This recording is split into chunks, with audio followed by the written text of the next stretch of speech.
RRB, l'invité du matin.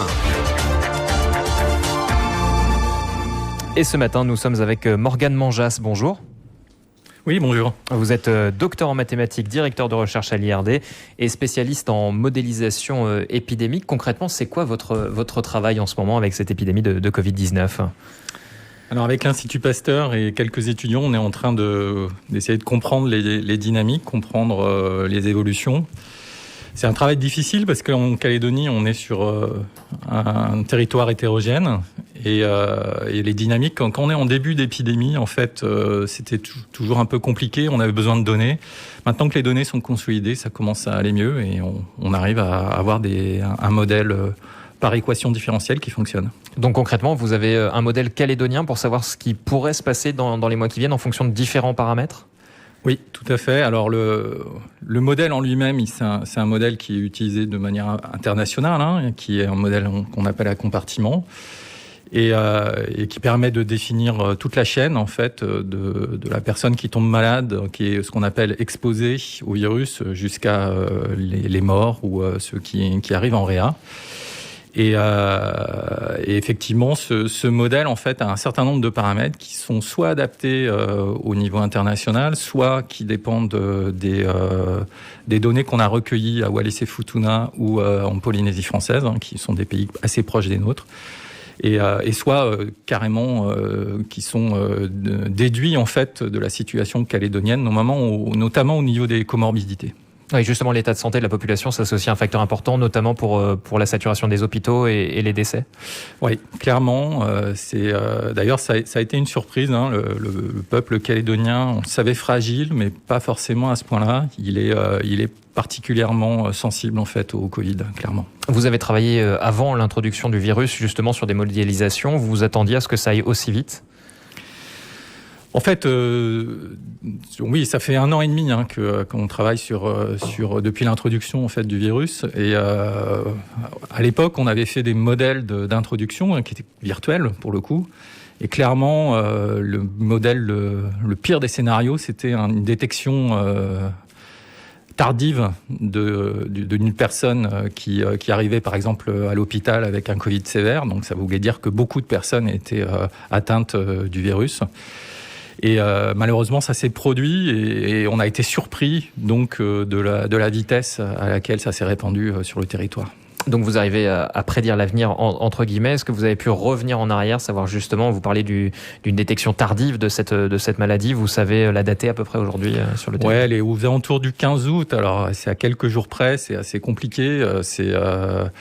Les chaînes de transmission au début de la maladie, au débie de la propagation, ça se fait un peu de manière aléatoire. Il peut y avoir aussi beaucoup d'asymptomatiques. Donc c'est à une semaine près. On n'est pas en capacité de le faire. Mais effectivement, on a estimé que c'était aux alentours du 15 et surtout que une personne en contaminait 8 quand on était avant la détection du premier cas. Parce qu'on n'avait aucun geste barrière, c'est ça ?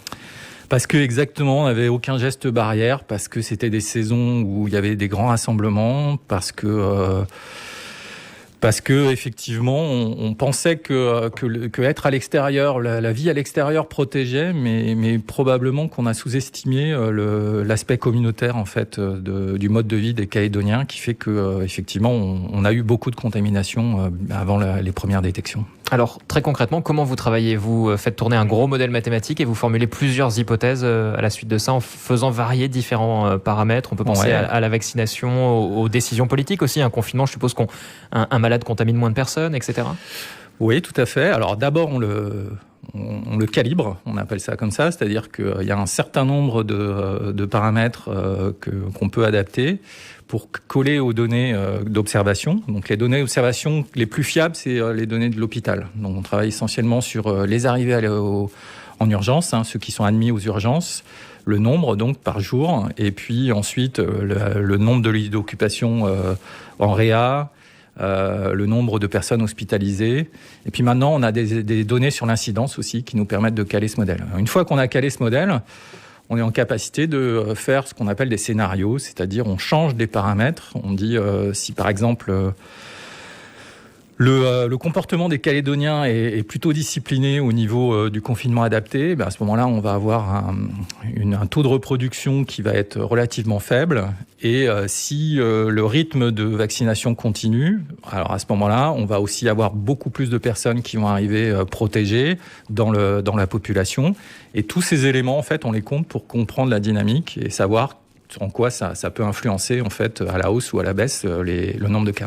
Vous êtes capable de faire des scénarios sur quelle durée? Parce qu'on imagine bien que plus c'est un avenir proche, plus c'est fiable. Est-ce que vous arrivez à avoir des données fiables à quelques mois, par exemple? Ah oui, je pense que là, on commence vraiment à avoir des données par la DAS qui sont consolidées. On commence à avoir des données vraiment intéressantes pour calibrer le modèle. Et là, nos projections elles commencent à être de plus en plus précises. Et je pense qu'effectivement, jusqu'en décembre, elles sont relativement fiables. Ce qui est pas fiable, ce qui est compliqué, c'est de mettre des paramètres à partir de mesures, par exemple, du gouvernement. C'est-à-dire de dire en quoi le confinement strict, le couvre-feu, la fermeture des magasins ou l'ouverture partielle de certains magasins, ça peut influencer en fait le taux de reproduction. Ça, c'est vraiment le plus complexe à déterminer. Mais c'est justement un outil au service de la prise de décision politique. Justement, cette modélisation, c'est quelque chose qui est important pour le gouvernement, par exemple, dans ses prises de décision?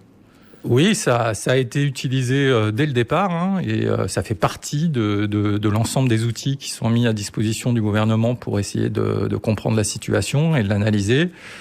Je pense que ça a fait partie de notamment le scénario un peu catastrophe où on avait une vaccination qui stoppait et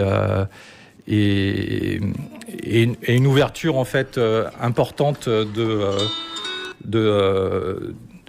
une ouverture importante du pays, un relâchement des Calédoniens avec une remontée importante du taux de reproduction qui entraînait inévitablement un rebond et une saturation des hôpitaux. Ça fait partie en fait des éléments qui ont été en faveur de resserrer un peu les boulons. Alors vous le disiez, jusqu'à décembre, jusqu'à la fin de l'année, on va dire, vous avez pour vous des scénarios qui sont fiables. On a quoi comme hypothèse pour la fin de l'année ? Alors c'est là où on va dire on est dans une situation actuellement où on va dire les deux scénarios, le pire et le meilleur, sont encore sur la table. C'est-à-dire clairement, on a une chance, d'après la modélisation, de pouvoir dès décembre être dans une situation extrêmement favorable avec une maîtrise de l'épidémie.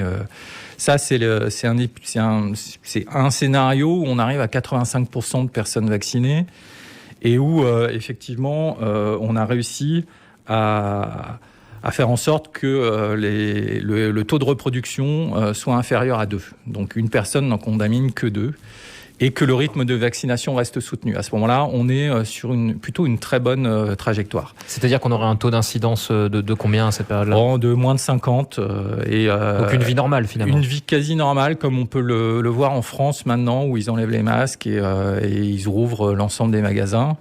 Ou dans d'autres pays. En Australie, ils commencent à tout réouvrir aussi. Donc tous ces éléments, en fait, ça peut arriver très vite pour la Calédonie, dans le meilleur des scénarios. Et un hôpital qui ne serait pas saturé aussi, c'est ça ? Complètement. Alors c'est même mieux que ça, c'est que l'hôpital, en fait, n'expérimenterait pas de deuxième vague importante. Et donc, ça descendrait plus rapidement. Ce qu'il faut savoir avec l'hôpital, et c'est très bien vu dans les modèles, c'est que il y a toujours un temps de latence, il y a une différence en fait entre ce qu'on observe sur le nombre de cas qui diminue et sur les effets sur l'hôpital, c'est toujours en fait décalé de 15 jours. Et donc l'hôpital va encore malheureusement être sous pression, mais si tout se passe bien, ça va progressivement décroître pour arriver à des niveaux tout à fait raisonnables. Donc ça, c'est le scénario le plus optimiste. Le plus pessimiste, oui. En revanche, le plus pessimiste, c'est une vaccination qui décline, qui empêcherait d'avoir en fait une issue en décembre. Alors là, on repousse plutôt vers le milieu de l'année prochaine, voire la fin de l'année prochaine. Donc on peut rester en fait avec le Covid et des contraintes fortes encore 6 mois, 1 an, si malheureusement le taux de vaccination, la couverture vaccinale n'est pas suffisante. Et puis surtout, s'il y a des relâchements, on peut observer un rebond dès le mois de novembre, avec une réa qui serait de nouveau saturée, mais là elle est saturée, mais il y a des niveaux de saturation différents. Elle a été à un moment tellement saturée que ça a été très compliqué pour l'hôpital de gérer cette situation. Et malheureusement, il y a des scénarios où on peut revivre ce genre d'expérience. Ouais. Donc ça, ce sont les modèles mathématiques qui le disent. 2 facteurs essentiels. Vaccination, ça c'est plus sur le long terme, mais comportement des Calédoniens, ça se joue maintenant. Tout le monde a sa part à faire. Exactement. Alors, je sais que pour les Calédoniens, c'est pas si facile. Il commence à faire beau, c'est pas évident. Mais ce que je voudrais, le message en fait de quelqu'un qui a essayé plusieurs scénarios, c'est que c'est 15 jours, 3 semaines à gérer là. Donc, on a 15 jours, 3 semaines qui vont être déterminantes parce qu'il y a eu beaucoup de gens qui se sont fait vacciner en première dose récemment. Et malheureusement, les résultats ne vont arriver que dans 3 semaines, parce qu'il faut qu'ils aient une deuxième dose et il faut aussi qu'ils aient 2 semaines avant d'être complètement protégés.